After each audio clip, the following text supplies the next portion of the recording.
Welcome to the Third Realm Integration Podcast, where our unconscious minds meet and the transformation begins. I am your host, Maegan Kenny. Let's get started.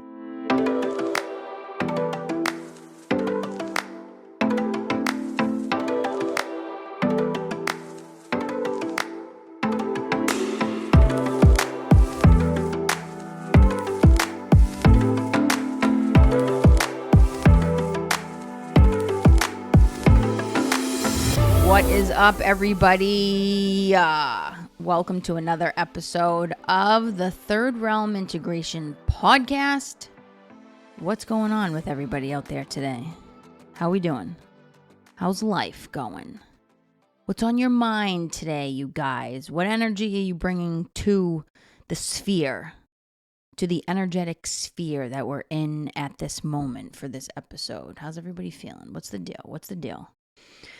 All right, so here's what we're going to do today. We're going to unpack the many variations of the child archetype. Now, this one is obviously complex, just like all the archetypes are. This is one of the 4 survival archetypes that I broke down in the last 2 episodes ago. We went over the victim archetype in the last episode, and now we're going to drop into the child.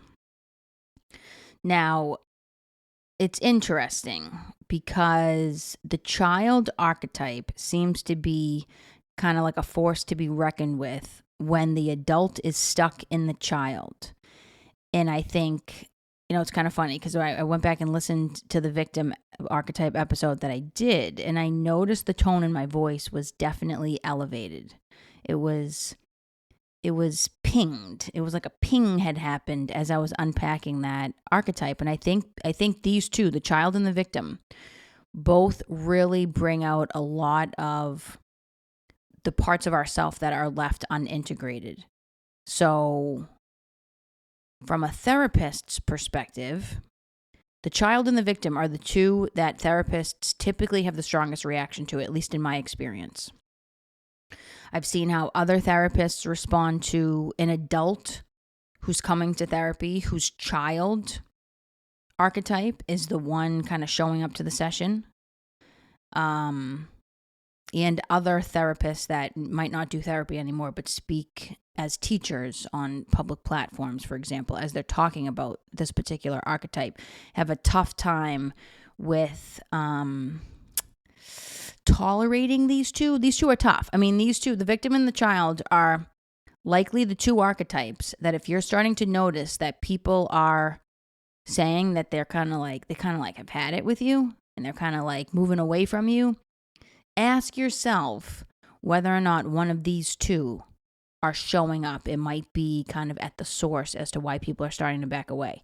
Because once we start moving into the adult world of responsibility and independence, which is what the child archetype is all about, and resourcefulness, so being able to kind of handle yourself, being able to tolerate some stuff, being able to hear some stuff, being able to do the deeper work, and being able to recognize when it's appropriate for the child to be present and when it's not. That this is sort of like the core feature of this. And a lot of times what happens is the child will come out when there is some part of that person that is still so attached to some aspect of their childhood. So typically it's around neglect or abuse or a lack of nurturance that they're still so attached to that they're now stuck in arrested development. And this is the domineering archetype in their family of archetypes that overshadows the adult from actually being able to be the one that drives the boat. So, if you look at the style of therapy that Gabor Mate and the Compassionate Inquiry course teaches, they teach a very different style. Their perspective is that, and it's in my perspective, is that it's because Gabor Mate worked with such severely traumatized people when he started his work, that he found that it was helpful for the therapist to go in and reparent that child. I will tell you, most therapists don't want to do that because it takes a lot out of the therapist if that is not where they are naturally inclined to go. And maybe Gabor is naturally inclined to go there. So he teaches that because it doesn't drain him to see his role as the parent that's going to reparent that adult child now in the therapy session. And so they're going to really, from that style of therapy, they're going to really tend to the needs of the child and really nurture and really give that person a new parental experience.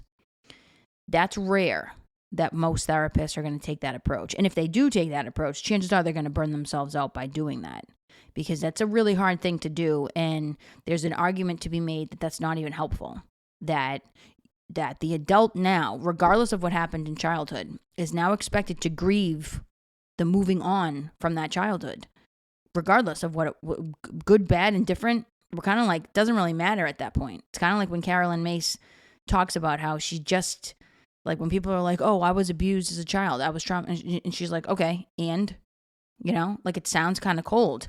But at this stage of the game, being an adult, there's really not a whole lot of space for that inner child to be the one that kind of dictates the whole course of that person's adult life development. So let's just start with the basics on the essence of the child, and then we're going to get into all of the different variations of the child. I'm going to go over the wounded or the orphan child, the magical child, the divine child, the nature child, eternal child, and then we're going to land with the dependent child. And just keep in mind that the archetypes are fluid. They don't have these like strong, limits to them. They all sort of flow into each other. It's kind of a dance. So you're going to hear some of this stuff that maybe sounds like what I talked about last week in the victim, or is, one aspect of one type of the child archetype kind of sounds like maybe the other one. So they are interchangeable here. So the essence of the child, like I said, it's all about responsibility, independence, your ability to be resourceful. And I don't just mean physical resources, I mean psychological and spiritual resources also. And then being able to balance that inner child innocence. The child represents is the symbol of the guardian of the innocence and responsibility. So the child has everything to do with our perceptions of life, safety, nurturance, loyalty, and family. If somebody has abandonment wounds, for example, now we're just going to move right into the wounded or the orphan child. Somebody with abandonment wounds, somebody who sees themselves as the black sheep of the family, somebody who feels like they never belonged to their family system, or somebody that didn't receive the proper nurturing to become independent and responsible, might have a tie to the wounded child. And so they may be stuck in memories of childhood abuse and neglect. And if they're stuck there, what does that mean? Well, it means that they might have a really hard time forgiving. The benefit of really looking at what style or flavor or nuance of the child lives in you, and if the wounded or the orphan child lives in you, the benefit is that it cracks open the opportunity to really learn the essence of forgiveness. And what is forgiveness really all about? It's about untethering ourselves from the past so we can move on. It's about moving on and letting it go. And a lot of times in adulthood, people really can't do that. They're really limited in that way. And so they are in arrested development. They have they are acting out a repressed regressed childhood wound that they are now carrying with them for the rest of their life. And if you perceive somebody as harming you in some way, to the point where you can't forgive them, how does it make any sense to have what they did to you, or how they mistreated you, how they abused you, how they neglected you? How does it make sense for you to still be a slave to that trauma for your entire life, when most people that say that they can't forgive, it's because they don't want to give that win to the other person? That's the perception. I'm not going to forgive that person because then I'm saying it's okay and I'm letting them off the hook. But they cannot see that through the lack of forgiveness, they have chained themselves to the past. And they're the ones that's not free. The person who harmed you, abused you, or neglected you has probably gone on with their life and doing just fine, frankly. It's you that's suffering.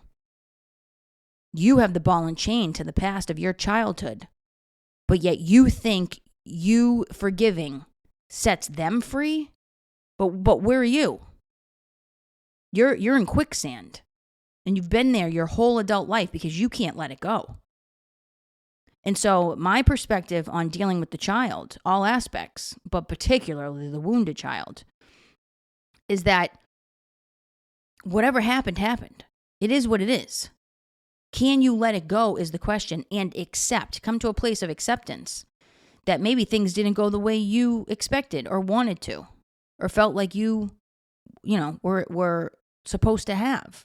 At some point, you have to ask yourself, it doesn't really matter anymore what happened. The question is can I just let it go regardless? And the people that are stuck in this wounded child really have a hard time with this one.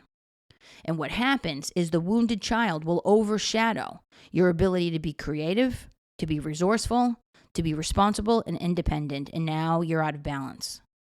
And you may even see people that carry this strongly as being quite needy also. They're always wanting someone to tend to the childhood wounds, even though they're a full-blown adult at this point. And so their ability to carve out a path to survival can be stunted, and they may have a deep-rooted unconscious fear of actually surviving in this world. So the fear runs deep on this one. If we just look at myth and fairy tale, we're talking about some of my favorites. Snow White. When I was a little kid, I was Snow White in a Halloween costume competition. I won. Awesome costume. Snow White, Bambi, Cinderella, Hansel and Gretel, and the best of the best, The Little Mermaid, where she did not feel like she was supposed to be a mermaid. She didn't feel like she belonged in that family and wanted to become a human being. So I feel like the wounded child, for decades now, there's been this whole movement about healing the wounded inner child. And I think in order to do that work successfully, you cannot be looking at the world through the eyes of the wounded child as the adult and expect that you're going to heal that wounded child. You have to quiet that inner child down, give it the hug that it needs, and then move on. And you need to call that adult in order to help you do that. You need to call in your adult archetype that has allowed you the opportunity now to be responsible and independent in the ways that you have been able to successfully facilitate that in your life. That's what you need to come in to reparent that wounded child. And so my perspective on the compassionate inquiry style that the therapist is serving in the role to do the reparenting, that's kind of where I split from Gabor Mate's teachings. That's probably the reason why I've kind of moved away from it a little bit. Not that there's anything wrong with it, but it just doesn't jive with my style. Because my style is like, you got to wake up inside yourself. Nobody can do this work but you. And if we step in to reparent as the therapist, we are creating more dependency. Because now that person's seeing us as the parent that can come in and parent their wounded inner child. So they're going to stay the wounded inner child.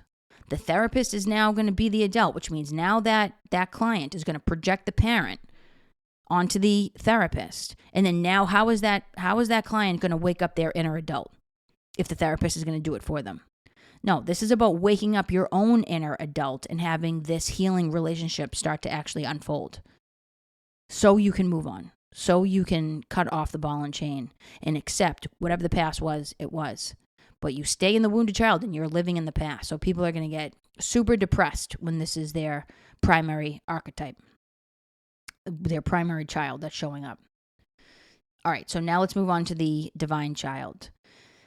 This isn't a very common one because in myth, it's Jesus, Horus in the Egyptian mythology. It's all about a redemption mission. It's the child that is in the divine form, in the divine family. So at the start of the Piscean age, whatever it was, 2,000, 3,000 years ago, you had this, Mother Mary, Jesus, God, triangular family. This was sort of like the beginning of, the Christian archetype of the divine family, where this child has godlike qualities and a divine strength, frankly, to confront injustices arrogance in other people, and other negative qualities.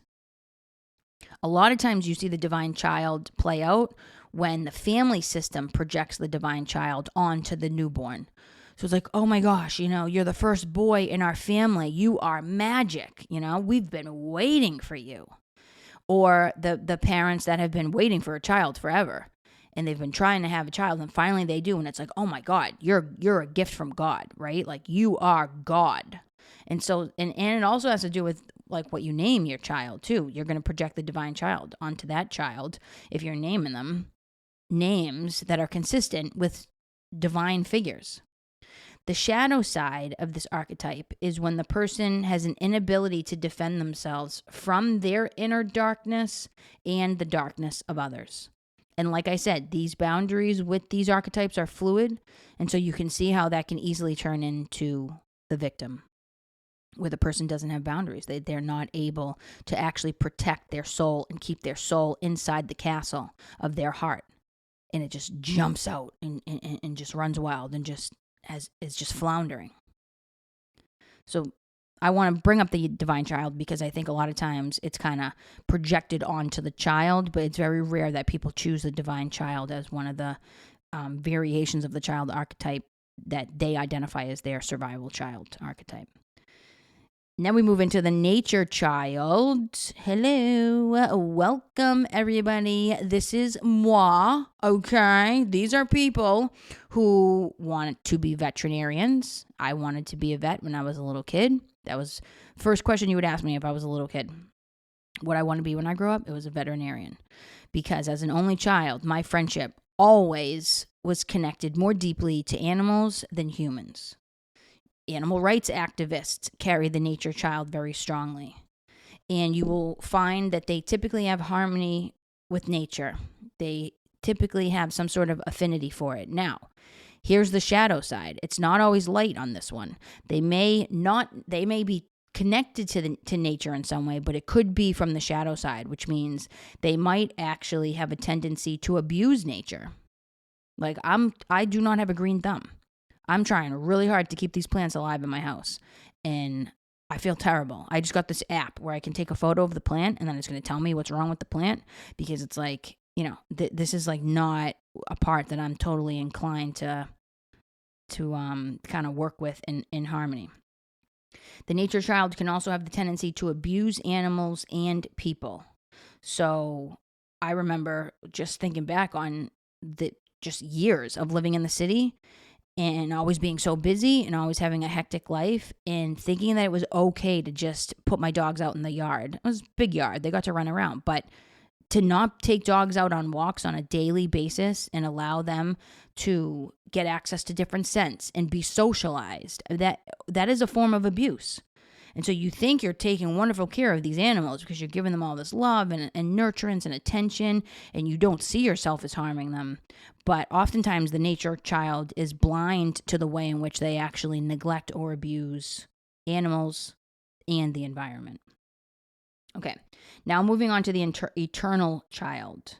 The eternal child is the archetype of, in myth and fairy tale, Peter Pan. It is the inability to grow up, like truly. Determined to remain young in mind, body, and spirit identifies what the qualities of this archetype is. I remember there was one time where I was dating somebody, and it was before I was really doing deep work on the archetypes. And I was like, oh, you have the Peter Pan. What do you have, Peter Pan syndrome? And like, I thought steam was going to come out of this dude's ears, like for real. Totally incapable of functioning in the world as an adult. You'll often see this with people that you can't rely on them. They're not dependable. They don't show up on time, and they resist the aging process altogether. They might go to extreme lengths to try to stay young. You'll also see this in people who are like overly dependent on others for their physical survival. So I've seen this quite a bit in clients throughout the years of like just not capable of showing up on time to session. It's like you can't even function in the world if you cannot show up on time to something, especially when somebody's already spoken to you about it and addressed it. So it's like, this is where it starts to get complicated as a therapist, because it's like if you're the type of therapist that isn't going to entertain the child, and you're going to identify it and maybe call it out, and then really task that person with quieting that child down so maybe the adults in the room can speak, you can't work with clients that aren't going to show up on time. It's just the way it is. And you're going to have to refer them to another therapist that might be able to take a different style that, I don't know, maybe could be more helpful to them. But you can't really compromise your values totally just because you're a therapist. You got to stay true to who you are and what you see to be beneficial, and also what works for you. You can't just tend to the needs of everybody that comes to you and totally forget about what your needs are when meeting somebody else's needs is now gonna drain you and burn you out. So, there's kind of like a balance there around fit, whether or not somebody's a good fit to work with a particular therapist with a particular style. So now, when I work with people now, I try to be really clear about what my approach is up front, because I want people to know what they're signing up for and what's also expected of them. And so when you are dealing with the eternal child, you're dealing with somebody who has not laid the foundation for a functioning adulthood, because they're still too caught up in the essence of, just remaining young and being kind of irresponsible and not dependable. So that one I see a lot. I don't see the nature child as much. I don't see the divine child as much. I definitely see the eternal, and I definitely see the wounded. Now, the magical child sounds similar to the eternal child, but this one I think is actually more evolved and more mature, because they see any and everything as possible. They're not limited by restriction of ideas. They have a wonderful imagination, and they pursue them. They pursue their ideas. So it's like, oh, I have an idea to do something, I'm just going to do it. I carry this one quite a bit. It's just that the shadow side of this is that you can easily get seduced into seeing the good in everybody and everything, and the potential in everybody and everything, and that can be the hook that gets you into tricky situations. The light side of this archetype is about having wisdom in the face of difficult circumstances. So seeing people as generally good, but having good boundaries at the same time, and not being seduced by your own illusion of what potential you're projecting onto somebody. Well, they have so much potential, so I'm going to give them another chance. It's like, you got to watch out for that one. And then, the shadow side of any archetype is oftentimes the complete opposite. So the shadow side of the magical child could be not believing in miracles, pessimism, an inability to see how to transmute evil into good. And the way that I see it play out a lot of times with folks is a retreat into the fantasy world. They cannot break away from their mind splitting off into fantasy, because maybe that was a protective mechanism for them when they were younger too. So they'll retreat away from the actual physical world that we live in and live too much in imagination and fantasy, where they stay there and that's their reality, and then they don't manifest anything. They don't create anything, because they've already gotten their need met by staying in the fantasy for as long as they have. They actually don't need to create it now. So that one can be tricky. And then we get to the dependent child. Now, people with dependent personality disorders definitely are speaking from the dependent child archetype. And so this one is, if you can identify people in your life. Now, I already mentioned neediness with the wounded child, but I feel like the dependent child is kind of just a severe form of the wounded child, because it is severe neediness. It is like, again, the personality disorder. This is this person through and through and through. No matter who they're with, what they're doing, nothing is ever enough. You can never give this person enough attention. You can never do enough for this person. And what really it stems from is the wound in which they are now unconsciously looking to replace something that was lost in their childhood.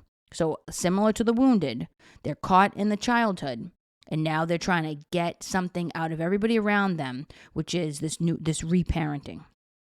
And that will result oftentimes in severe depression for folks. It's also a very self-absorbed, you're totally absorbed inside the self, only focusing on your own needs, and therefore an inability, and you're incapable and unable to see and respond in a healthy way to the needs of others. years and years ago, I worked with a few different clients actually around this time that had such glaring dependent personality traits that, on a Friday at like 9 p.m., they'd be texting me, telling me, that they don't feel good and what are they going to do and how are they going to handle this dilemma that just came up and what just happened at school and what just happened at work and all this stuff. And it's like Friday at 8 o'clock. It's like, I'm an adult human being that also has needs, like maybe going to sleep, maybe having my workday end. And there was no capacity for these particular people at this time that I was working with to really see that, like, people have needs that have nothing to do with you. And like, that's not being respected because the focus is solely on their own needs. And a lot of times when you set boundaries with people like this, they'll quit therapy because they don't know how to respond in a healthy way to the needs of the other person. The goal of this particular archetype, the dependent child, is to learn what healthy dependency actually looks like. And as an adult, if you're described as being overly needy and overly dependent on somebody else, chances are you're going to push a lot of people away because you're so caught in this arrested development style of the child that you can't even see the needs of the other person. So it becomes incredibly narcissistic, incredibly self-centered, and totally absorbed inside the experience of the self, where they can't even detach from that to say like, maybe she wants to go to bed right now. Maybe she has a life that she's trying to live. Maybe it's not appropriate for me to be asking for my needs to be met on Friday at 8 o'clock. You know what I mean? So, and I moved out of that work where it was more in the space of coaching and moved more into the space of therapy, because at least with therapy, there are boundaries. In coaching, with your coach, like it's kind of like either a spoken or an unspoken rule that the client has access to the coach kind of all the time. And that's why coaching oftentimes can perpetuate dependency. You're also kind of coaching people, telling people what to do as opposed to guiding them to find the answers on their own. That'll breed dependency too. So if you're a coach and you work for a coaching agency and you're familiar with what I'm talking about and you're not comfortable with it, chances are you're probably just not the right fit for the coaching world, because that is the coaching world. So yeah, so that's the essence of all the child. That's the family of the children right there. And they're a force to be reckoned with. And, it can be tough, really tough, incredibly difficult to try to function as an adult when your child is overshadowing your adult voice. And you can even see it. Like, you can even see how people will regress into childlike behaviors as adults. I mean, like tantrums, like their voice will start to change where they sound like they're a child. Paris Hilton kind of played on this in a pop culture kind of way brilliantly. And she talks about it in the documentary that is about her life and where she is now. She's really grown up quite a bit. I have a lot of respect for her, actually. She gets a lot of crap, but I think, her growing process was played out in the public eye, and she had a lot of pressure on her from the family that she came from, that she kind of just like figured out a way to manipulate the masses and do this kind of baby childlike talk, and it got her all of the attention that she was looking for. And now she's kind of like off the grid. Like, she doesn't really put her life out there as much. And so, people do evolve and they do grow out of these things. But sometimes it takes a lot of work to help facilitate that. And oftentimes they have to come to the realization on their own. Even if they're in therapy, there's really not a whole lot a therapist can do to try to help you see that now's the time to make the change. Sometimes people really just have to get there on their own time after they've seen how their behavior has pushed people away. And that's when they'll start to say like, oh my God, wow, yeah, I am really needy. I'm a real needy person. I'm like not grounded in reality at all. And that's annoying to people. And it is, frankly, it is. I'm just going to tell it to you straight. Don't think that if you have any of these archetypes showing up in your therapy session, that your therapist is like loving it, because I guarantee you they're not. And so that's where frustration will come in. And that's where a good therapist is going to come in and challenge you to say like, so I'm hearing the child here, but here's the thing. I don't work with children. I work with adults. So I'm going to need you to call in the adult archetype here to really ground us in this conversation, because if I'm just speaking to the child, that's not going to work.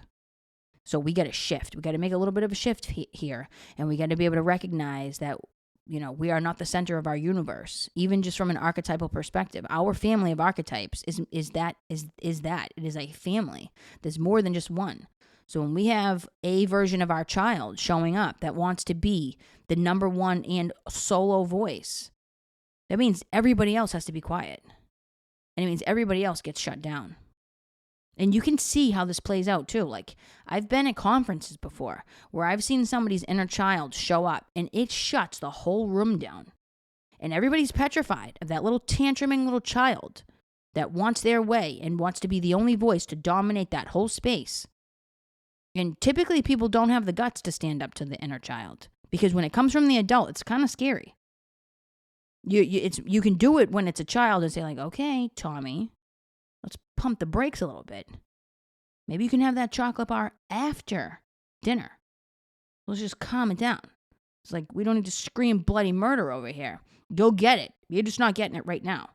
Like, we can handle little kids doing it. But when that inner child comes out from the adult, oh my God.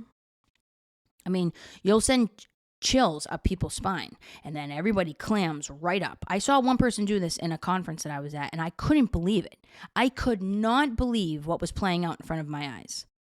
And this person dictated rules to a whole group of adult men and women, and who all just shrunk in their chairs. And then they did everything that this person told them to do. And what this person was telling them to do was like so about that person, not about the energy of the space. And so it became all about that person. And I was just like, I'm just sitting there like, you cannot make this stuff up. So the inner child, when it's used through the adult body, is very manipulative, because it will dictate the course of an entire situation. And then all eyes are on that child. And they just got everything that they wanted. They wanted to be the center of attention, and they wanted to be the domineering voice in the room. And it works. It does work. So when I said in the last episode, we don't do things that aren't in some part reinforcing. This is why the child is so evident in so many adult lives, because it freaking works to get the needs met. And it doesn't help.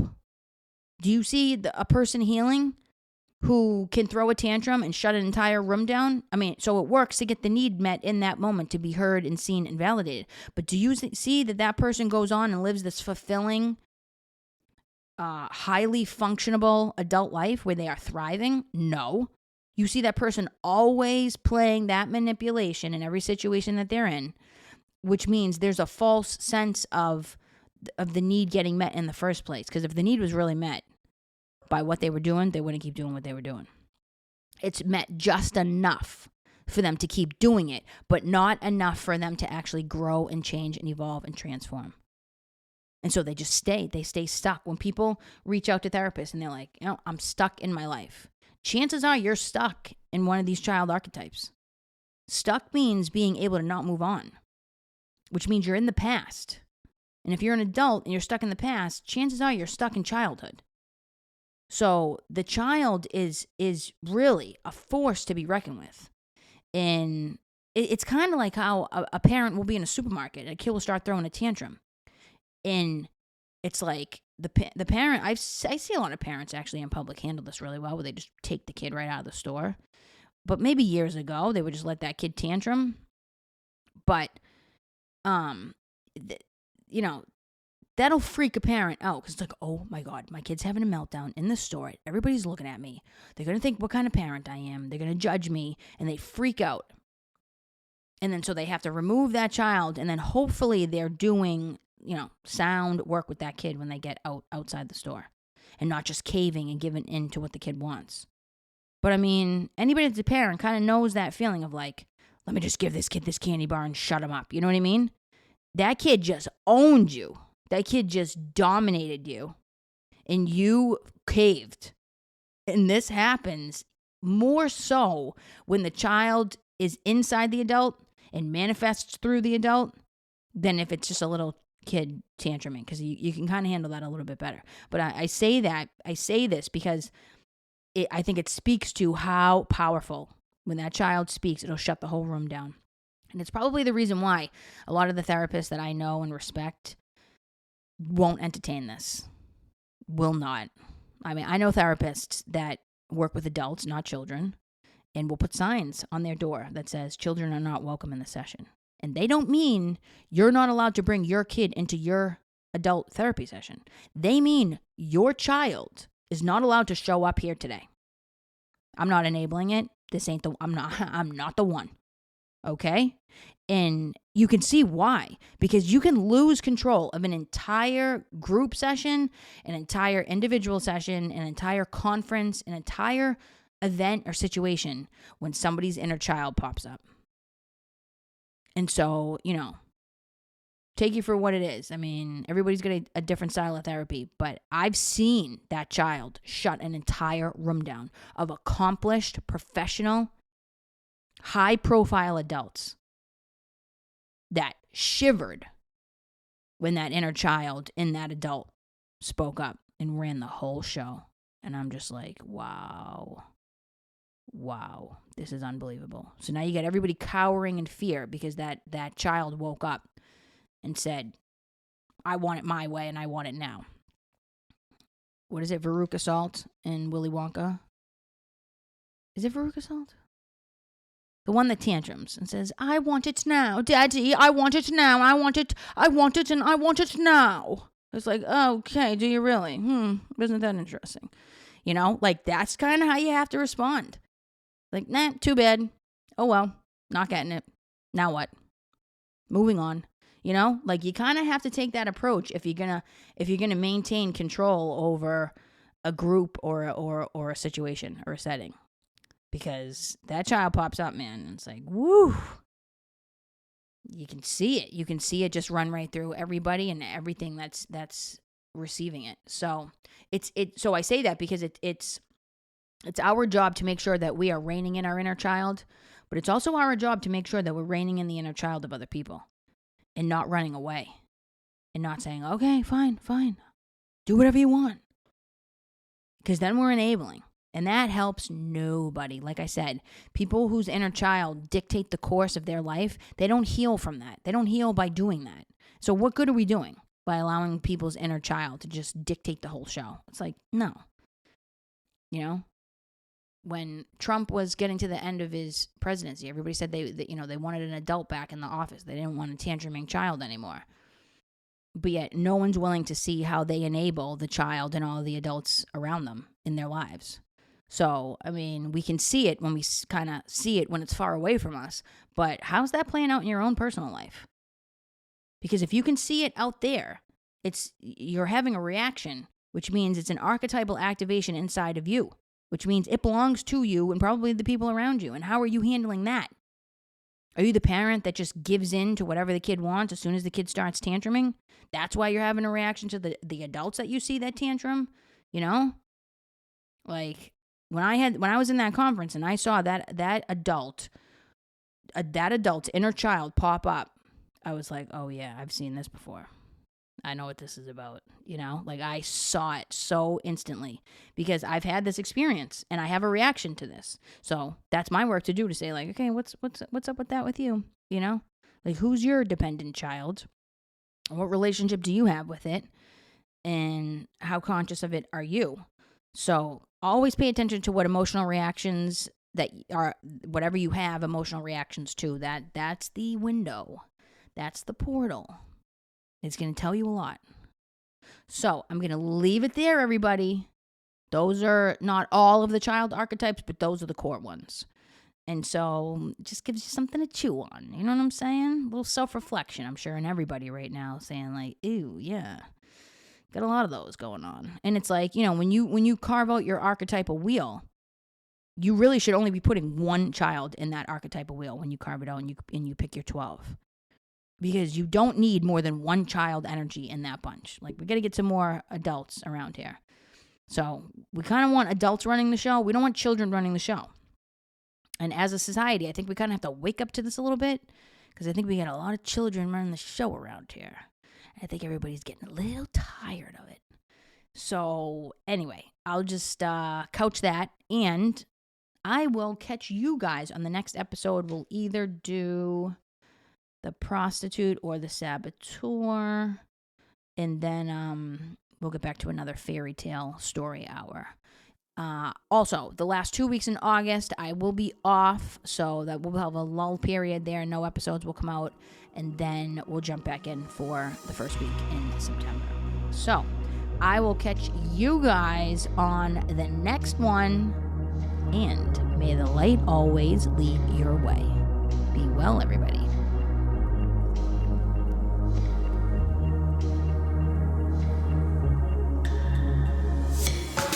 The Third Realm Integration Podcast and related content is intended to provide information and/or entertainment only, and is not a substitute for mental health or medical advice, diagnosis, or treatment. Do not delay mental health or medical consultation or substitute a mental health or medical professional's opinion because of what you heard on this show. Seek the advice of your physician or another qualified health provider with any questions you may have regarding a mental health or medical condition. The host of this podcast does not provide emergency support for mental health or medical issues. For questions or concerns, visit your local emergency room or contact your doctor.